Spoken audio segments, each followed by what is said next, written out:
В эфире новости, в студии Марфирина Алексеева. Здравствуйте. В начале выпуска озвучу самые заметные события к этому часу. Профориентация для людей с ОВЗ. Техникум-интернат профессиональной и медико-социальной реабилитации инвалидов предлагает обучение по востребованным профессиям. 50-летний юбилей отметила родная школа главы республики Верхневилюйский. Как прошел праздник? В субботу пройдет вечер профессионального бокса «Вызов Севера». Расскажем, кто выйдет на ринг.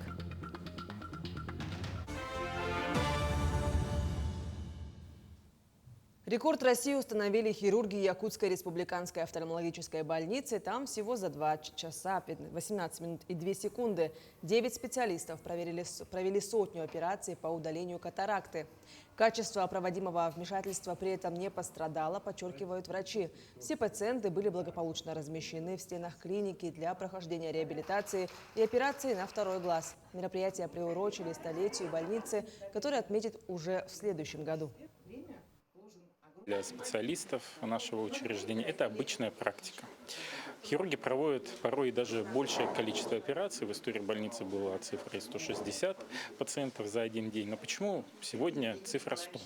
Потому что в следующем году наша больница будет отвечать 100-летний юбилей. Создание этого рекорда – это инициатива самих врачей нашей больницы. Мы к этому шли еще с 2021 года. Сначала была идея войти в большую мировую практику, потом мы остановились на книге рекордов России. В Намском Улусе состоялась коллегия Минздрава Республики, посвященная итогам работы в этом и задачам на 2025 год. В этом году завершается реализация нацпроекта «Демография». На коллегии обсуждались актуальные вопросы системы здравоохранения. Это модернизация первичного звена здравоохранения в республике, приоритетные задачи в области материнства и детства, обеспечение медицинскими кадрами. Также говорили о задачах нового нацпроекта «Продолжительная и активная жизнь», старт которого начнется с января следующего года. Перед системой здравоохранения стоят очень серьезные задачи. Это, конечно, увеличение ожидаемой продолжительности жизни. К 2030 году мы должны достичь 78 лет. В Республике Саха-Якутия глава республики поставил перед нами амбициозную задачу зайти в клуб 80+. Поэтому все задачи, которые стоят перед системой здравоохранения, перед медицинскими организациями, и самое главное – повысить приверженность населения к здоровому образу жизни, к ответственному отношению к своему здоровью. На днях в Горном Улусе состоялся важный визит, нацеленный на проведение профориентационных мероприятий для людей с ограниченными возможностями здоровья. Республиканский техникум-интернат профессиональной и медико-социальной реабилитации инвалидов имени Марты Донской организовал это выездное мероприятие, которое подчеркнуло значимость профессионального обучения и интеграции инвалидов в общество. Техникум предлагает обучение востребованным специальностям, таким как повар, кондитер, парикмахер, цветовод. Особое внимание было уделено заключению соглашения с районом о совместной работе. По итогам сегодняшней работы и нашей встречи с администрацией Горного района, в частности с Арданой Степановной, мы пришли к такому мнению, что будем рассматривать такой вопрос об открытии филиала нашего техникума в Горном районе. В Амгинской специальной общеобразовательной школе-интернат с этого учебного года начали работу 6 новых обновленных кабинетов по федеральному проекту «Доброшкола» в рамках национального проекта «Образование». Целью данного проекта является улучшение качества образования и жизни детей с особыми потребностями. «Доброшкола» является уникальным проектом, оказывает помощь в подборе и поставке оборудования, мебели, необходимых методик и материалов для работы с детьми с ОВЗ. В Амгинской коррекционной школе по федеральному проекту работают кабинеты логопеда и дефектолога. Обновлены оборудование в 4 кабинетах. На первом этапе конкурса «Доброшкола» защищены дизайн-проекты обновления кабинетов. На втором этапе мы участвовали в конкурсе «Лучший развивающий класс».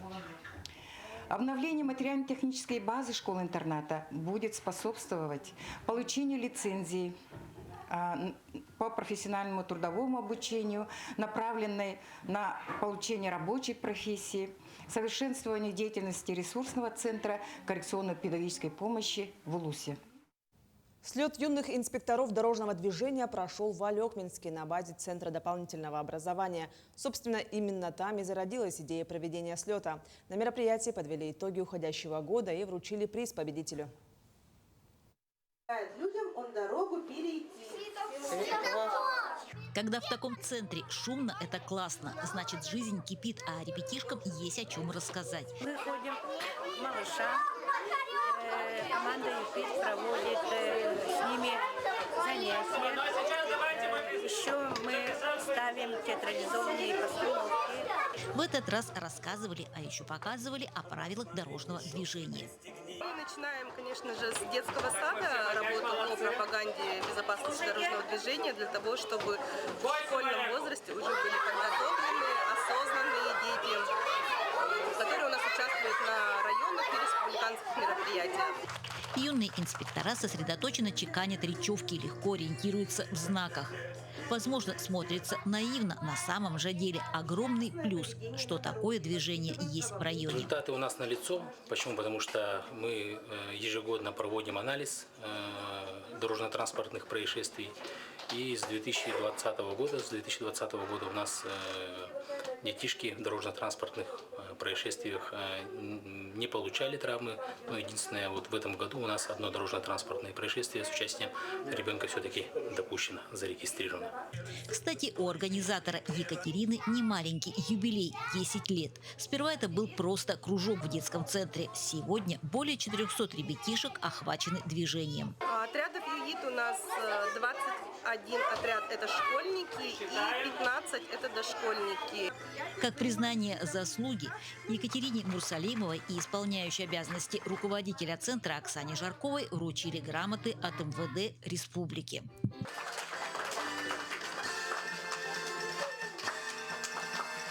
Есть и финансовая поддержка. Ежегодно мы предусматриваем финансовые средства и именно для проведения вот таких мероприятий, для профилактики и безопасности дорожного движения.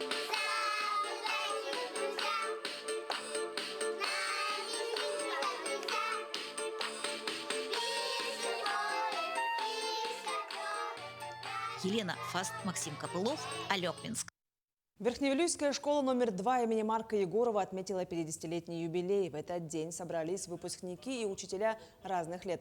Помимо торжественных линеек провели открытые уроки, мастер-классы, выставки, экскурсии для всех гостей. Выпускники имели возможность посмотреть старые классные журналы и школьные альбомы. В течение 2 дней прошли презентации новых двухтомных книг, в которой собрана вся полувековая история макета старой школы, а также документального фильма «Школа, которая гордится своими народными учителями и является родной школой главы республики».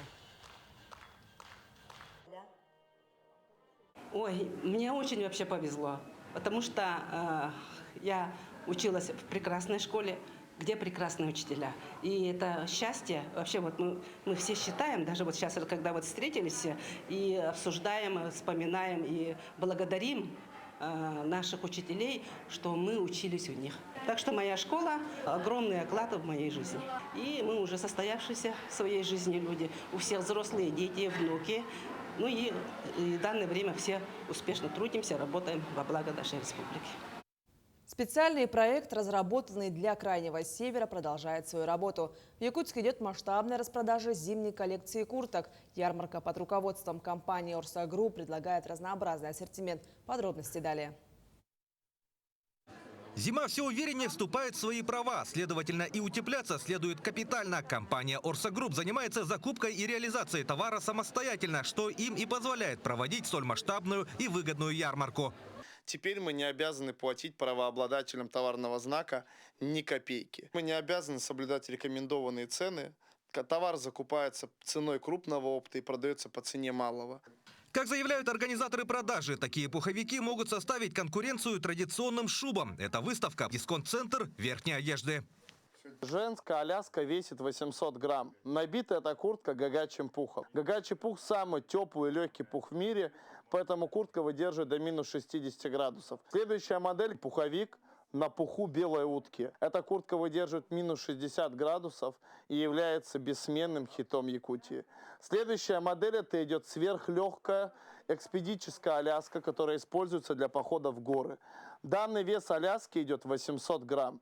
Внутри идет также гагачий пух. Клиент-ориентированность стоит на первом месте для персонала компании. Следовательно, встречаются и те, кто возвращается за покупками снова и снова. С этой выставкой я уже знакома. Я тут 2 года назад покупала парку себе. В этом году решила обновиться, взять что-то полегче и купила здесь пуховик. Качеством в целом довольна. От Калининграда и до Камчатки цены на куртки от Орса Групп не меняются, так как компания сторонник единой ценовой политики. В нашей республике куртки по выгодным ценам можно найти в Якутске, в торговых центрах Олонхо, 2-й этаж, и Апельсин, 1-й этаж, а также в городе Мирный в торговом центре Мега. 8 команд по мини-футболу выявят сильнейшего на республиканском турнире. Соревнования среди юношей проходят в Усть-Алданском улусе во Дворце спорта имени Николая Тарского. Гости из самых разных уголков республики показывают хорошие игры, где самым отдаленным гостем стала команда Сунтарского улуса. Также новоиспеченный тренер из Нюрбинского района показал слаженную работу по настройке своих подопечных.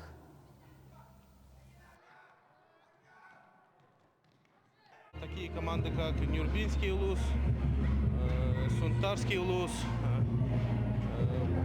вот из города Якутска Хатасы приехали, Хангалас Немигю приехала, Горный улус и 3 команды из Усть-Алданского улуса. С 2 дня будут определены сильнейшие команды по футболу. В субботу в Центре спортивной подготовки «Триумф» пройдет вечер профессионального бокса «Вызов Севера». В ринг выйдут 7 пар спортсменов из Якутии, Филиппин, Узбекистана, Танзании и Зимбабве. Одним из главных боев вечера станет встреча Василия Егорова с представителем филиппинской школы бокса Джеваном Велосайд. Для Василия выступление на «Вызове Севера» станет последним поединком в профессиональной карьере. После этого боя Василий Егоров официально уходит из большого спорта. Я объявил буквально вот на этой неделе, что это будет мой завершающий поединок, завершающий бой. Ну, смысл боя прост. Я начинал из Якутии, первые шаги, первые победы. И хочу последний заключительный бой сделать именно здесь, в Якутии, в городе Якутске, перед своими земляками. На этот час это все актуальные события. Еще больше новостей смотрите на телеканале «Якутия-24» в 20 часов. До встречи в эфире.